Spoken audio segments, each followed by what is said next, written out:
Welcome to SVG-TV News for the 13th of January 2014. I am Jimmy Prince with the news. Vincentians are being urged to move to God at a time of mourning, so says Bishop of the Roman Catholic Churches of Barbados and this country, Jason Gordon.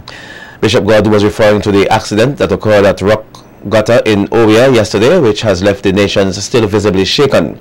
Speaking on radio this morning, Bishop Gordon said that there are numerous persons who may have unanswered questions at this point, and while these questions may not get answered anytime soon, the best suggestion anyone could be given at this time of horrible loss is to trust in God. We are praying for people and saying that when you ask the question why and how come and why these people, that these are normal questions to ask, especially in the beginning of tragedy, but that beyond the questions we have to move to the God who we trust and who we love, and understand that sometimes our questions cannot be answered, but that we have to keep searching and trusting God in the midst of this. Meanwhile, Bishop Gordon says it is very important that as a nation, people immediately deal with the emotions that are being experienced instead of letting them escalate into something else. The bishop further said that the Catholic Church in St. Vincent and the Grenadines is one of the organizations that is currently working to help provide community counseling at the areas most affected by the accident. Several people, counselors that I've started to get in touch with to see how we can get people into the area to support the families, because the first thing in a big tragedy like this is that you have trauma, and the trauma goes in different directions. So the first thing is the disbelief and the denial, but that quickly goes to anger. And the anger, if it is not channeled in a positive direction to change something that is real, that needs to be changed, it actually can go in a very destructive direction within the family and within the community. And to support people through that process of the loss, the trauma, the anger, to the grief, and to the grieving of the loss in a positive way is very important. The bishop also encouraged community leaders to put aside their differences in order to create an environment where St. Vincent and the Grenadines can heal from this terrible tragedy. And just to understand that for the community leaders and the religious leaders in the community is important, that we need to give that support to the families and to the community. And this is a time where we all have to hold together and support and not worry about who belongs to who, but know that we as religious leaders and we as community leaders have to be there in the front line offering this support and accompanying people through a journey from the bewilderment and from the sense of loss to a sense of hope, a sense of trust in God, and a sense of grieving and creating the right forum to make this grief tangible and real for people in the community. Meanwhile, Prime Minister and the Minister responsible for disaster preparedness, Dr. Ralph Gonzalez, has pointed out that this period in the lives of Vincentians is a difficult one. Dr. Gonzalez, in a synchronized interview with the Voice of Barbados and Hits 103.7 this morning, told listeners that the primary focus right now is to ensure that support is available to all persons concerned. The main thing, of course, right now is to take care of those who are injured, ensure that all who have suffered and their families, they have trauma, and to make sure that the counseling aids with the healing. Between now and the burial of the 5 and then there are 2 others missing, it's going to be a very difficult period, and we have to be all providing support and solidarity.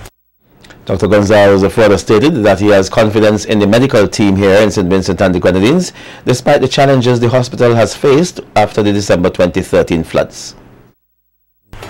Our medical services are quite capable of handling the extant challenges posed by the disaster. No one has indicated to me, and I've been in touch with the medical authorities, that there is any need to fly out any of the injured, those who are injured for any further or any advanced treatment. If that occasion arises, certainly I will do so very swiftly. Okay. And the medical authorities have those instructions from me. So we will spare nothing in respect of the solidarity and the support. Meanwhile, Prime Minister Gonzalez gave a brief update on the survivors who are currently at the Milton Cato Memorial Hospital. He noted that despite not having severe injuries, there is a lot of emotional trauma these students will carry around with them. A few of them have left the hospital. They were discharged. They got cuts and the like, miraculously. A few of them, nothing very serious happened to them physically, of course. There's real trauma, because I visited 2 of those young boys this morning. And in fact, I'm just outside the family of one of them. We have 2 adults at the hospital, a nurse, and also the owner of the vehicle, an elderly gentleman. They have some challenges, but they're going to be okay. And the others who are at the hospital are at various stages of seriousness. Yeah. But up to last night, I was told that none was assessed as of last night when I left the hospital, that it was life-threatening. Yeah. Meanwhile, continued efforts are being made by the Ministry of Health, Wellness and the Environment to deal with the aftermath of yesterday's fatal accident at Rock Gutter. The ministry says intense counseling will continue for all those persons affected by this tragedy. Dr. Giselle Miller, health psychologist in the Ministry of Health, stated that at this time the nation needs to do their best at being compassionate to persons during this difficult time. She further added that the nation should lift the persons in need up in prayer. She reiterated the views of many Vincentians that images of the deceased should not be displayed on any social media platform. Meanwhile, Chief Medical Officer Dr. Simon Kizabich assured all Vincentians that the Ministry of Health is doing all in its power to provide the appropriate level of care and support.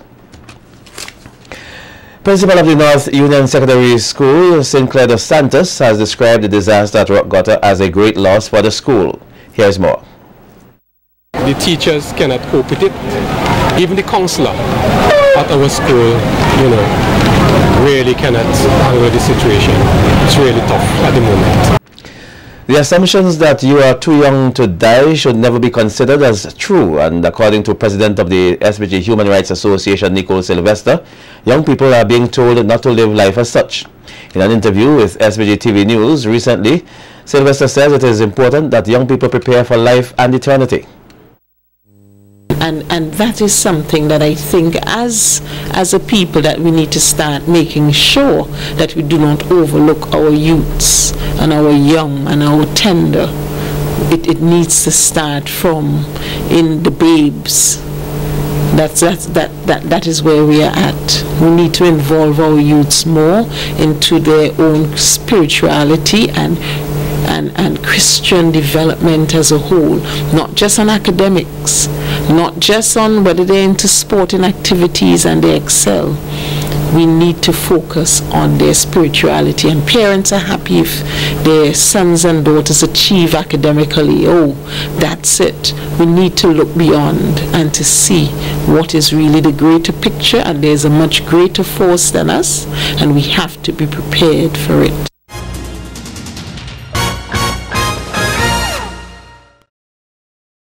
Leader of the Democratic Republican Party, Anisha Batiste, is calling for a greater respect for the laws of God. Batiste, who was speaking at the prayer and healing rally at Clear Valley last Sunday, said if the laws of God are not observed, then it is difficult for men to obey the laws of the land. People cannot respect God enough to realize that their fellow men have been created by Him with certain inalienable rights and freedoms that they should not violate. Then we were going to continue to have terrible violations of these rights and freedoms. Because if there's no sacred regard in the mind for the rights and freedoms of each other, then crime and violence are the result. And gruesome crimes as well. So greater education will be done. It is necessary. Batiste also highlighted that the laws of this land need to be firmer so that potential criminals will be deterred from committing offenses and victims would get the sense that justice is being carried out. We need legislative reform that would result in stronger laws to address the particular crimes, with stiffer penalties against certain violent crimes. And in reforming our laws, we must ensure we educate the populace of what these laws say. Let us put, as it were, knowledge into the minds of the perpetrators and the would-be perpetrators. Let the potential victims, as small as children, know what the law says, for example, about rape, what the law says about what could happen to this person if they do that to you, so that they could have power, as it were, in their hands to stand up and protest against certain actions against them. The budget presentation has been postponed for the second time. The announcement was made earlier today by the Prime Minister, who indicated that the budget speech, which was slated for today at 4 p.m., will be rescheduled to a later date. Earlier on, the Times radio program, leader of the opposition, Annie Eustace, called on Prime Minister Gonzalez to reschedule the proceedings, indicating that today should be declared a national day of mourning. Mr. Eustace on the radio program highlighted that persons are still trying to cope with the events of yesterday's tragedy. The opposition leader pointed out that there is still time left for the budget to be passed, as by law the deadline is January 31st.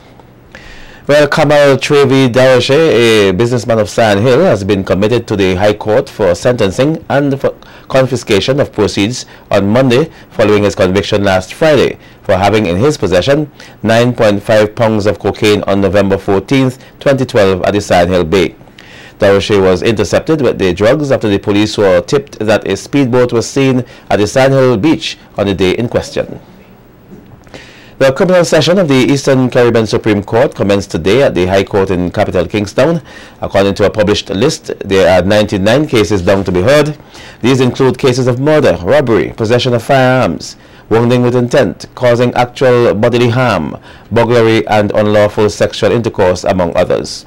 The prosecution is expected to be led by Director of Public Prosecution Colin Williams, who will be assisted by his deputy Colin John and other Crown counsels. The session will be presided over by Justice Katian Lachu.